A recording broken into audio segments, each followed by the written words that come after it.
बिहार में राजनीतिक परिस्थिति इन दिनों अजीब गजीब मोड़ पर आकर खड़ी हो गई है। चुनाव सामने आ खड़ी है। अब तक ना एनडीए में कुछ तय हो पाया है, ना ही महागठबंधन की तस्वीर साफ हो पाई है।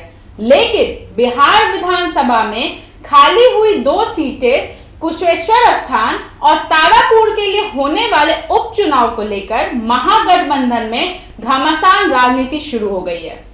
महागठबंधन में चल रही खींचतान के लिए राजद ने प्रत्याशियों के नामों का ऐलान कर दिया है। जहां राजद प्रदेश अध्यक्ष जगदानंद सिंह ने यह बताया है कि महागठबंधन के लोगों से बात हो चुकी है, तभी सब लोग सहमत हैं। पर जैसे दृश्य हमें लगातार सामने दिख रहे हैं, ऐसा लग नहीं रहा है कि महागठबंधन में सब लोग सहमत हैं, क्योंकि इधर कांग्रेस भी अब दोनों सीटों पर अपने प्रत्याशी उतारने का विचार कर रही है। तो आज हम इसी मुद्दे पर बात करेंगे और इस पर हमारे साथ बात करने के लिए आज हमारे स्टूडियो में जुड़ी है प्रज्ञा। नमस्कार, मैं तन्वी, आप देख रहे हैं न्यूज भारतवर्ष। तो आज के सवाल जवाब को शुरू करते हुए हमारा आपसे सबसे पहला सवाल प्रज्ञा ये है कि आप हमें पहले बताएं कि इन सब मुद्दे में, इन क्षेत्रों के बारे में हमें बताएं और यह पूरा मामला क्या है, ये हमारे दर्शकों को बताएं। तन्वी, आपको बताते चलिए तो विधानसभा चुनाव 2020 में कुशेश्वर स्थान सीट जहां कांग्रेस के हिस्से आई थी, तो वही तारापुर से राजद ने अपना प्रत्याशी उतारा था। दोनों सीटों पर जदयू के प्रत्याशी विजयी हुए थे, पर इस 2021 के उपचुनाव में कांग्रेस कुशेश्वर स्थान सीट पर दावेदारी कर रही थी। इस बीच रविवार को राजद ने कांग्रेस की दावेदारी को खारिज करते हुए दोनों सीटों पर अपने प्रत्याशी की घोषणा कर दी। तो अब इधर कांग्रेस भी अब दोनों सीटों पर अपने प्रत्याशी उतारने पर विचार कर रही है और अब यही वजह है कि ऐसी घमासान महागठबंधन में हो रही है। जी प्रज्ञा, महागठबंधन में चल रही खींचतान के बीच ऐसा बोला जा रहा है कि राजद ने उपचुनाव में जो फैसला लिया है, जिससे यह भी कयास लगाया जा रहा है कि बिहार में अब महागठबंधन टूट जाएगी। इस पर आपकी क्या राय है? जी, इन सब में बिहार में पिछले विधानसभा चुनावों में बना महागठबंधन 2 विधानसभा सीटों पर हो रहे उपचुनाव को लेकर टूटने के कगार पर पहुंच गया है। कांग्रेस पहले ही आमने सामने आ गए थे। अब राजद ने तारापुर और कुशेश्वर स्थान से अपने प्रत्याशियों की घोषणा भी कर दी है। तो इस घोषणा के साथ ही अब माना यह भी जा रहा है कि महागठबंधन में टूट बिल्कुल तय है। कांग्रेस इस उपचुनाव में अब पीछे हटने के मूड में बिल्कुल भी नहीं दिखाई दे रही है। कांग्रेस के नेता भी इस मसले पर ज्यादा खुलकर तो सामने नहीं आ रहे हैं, लेकिन इतना जरूर कह रहे हैं कि राजद ने गठबंधन धर्म का पालन नहीं किया है।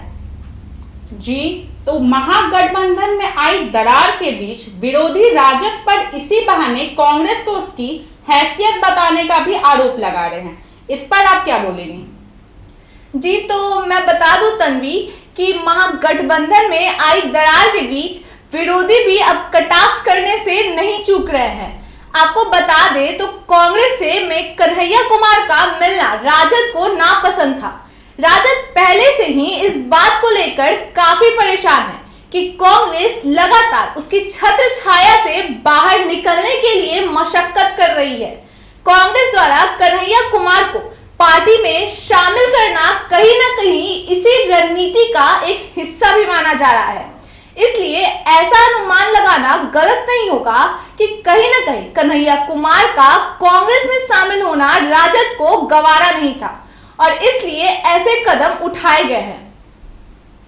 जी, आगे बढ़ते हैं। जैसा माहौल कायम हो गया है, जैसी तनातनी हमें लगातार नजर आ रही है, महागठबंधन में होने के बावजूद कांग्रेस प्रभारी ने तेजस्वी यादव पर सवाल खड़े कर दिए। तो महागठबंधन को इससे आगे क्या नुकसान हो सकता है? तन्वी, मैं आपको बता दूं कि इस पर तो यह तय है कि कांग्रेस प्रभारी के इस बयान के बाद राजद कहीं ना कहीं तिलमिला सी गई होगी। अगर सहयोगी दल के नेता इस तरह का बयान देंगे तो यह तो वही बात हो गई कि बिहार में महागठबंधन की नाव में छेद करेगी तो वह डूब ही जाएगी और बिहार में तेजस्वी यादव महागठबंधन के सीएम पद के कैंडिडेट है और उनके ऊपर सवाल उठाने से महागठबंधन को नुकसान तो जरूर होगा। जी प्रज्ञा, तो बढ़ते हैं हम अपने आखिरी सवाल पर। तो हमारे दर्शक को आप यह बताएं कि इन सब के बाद बिहार की सियासत कौन सी नई मोड़ लेगी और दोनों पार्टी आगे क्या कदम उठा सकती है। जी तन्वी, मैं आपको बता दूं कि यह कहना तो थोड़ा मुश्किल है, पर पूरे मामले में ऐसा बोल सकते हैं कि कांग्रेस पार्टी में हाई कमान को अवगत करा दिया गया होगा कि ऐसा अनुमान है कि आला कमान के फैसले के आधार पर आगे की रणनीति बनाई जाएगी और कांग्रेस भी इस संबंध में जल्द ही बड़ा फैसला जरूर लेगा। और यदि कांग्रेस महागठबंधन से अलग भी होता है तो बिहार की सियासत क्या नया मोड़ देखने को भी जरूर मिलेगा। जी प्रज्ञा, सियासत कभी कोई भी मोड़ ले सकती है। बिहार की राजनीति के नाव में सवार होने की होड़ तमाम दलों में लगी है। ऐसे में ये अंत में कौन किनारे पहुंच पाता है ये तो वक्त ही बताएगा। इससे आप अपनी राय क्या देना चाहते हैं तो हमारे वीडियो के कमेंट बॉक्स में आप हमें कमेंट कर जरूर बताएं और हम आपसे फिर मिलेंगे ऐसे ही मुद्दों पर। तब तक के लिए आप बने रहें न्यूज़ भारतवर्ष के साथ। मैं तन्वी पटना।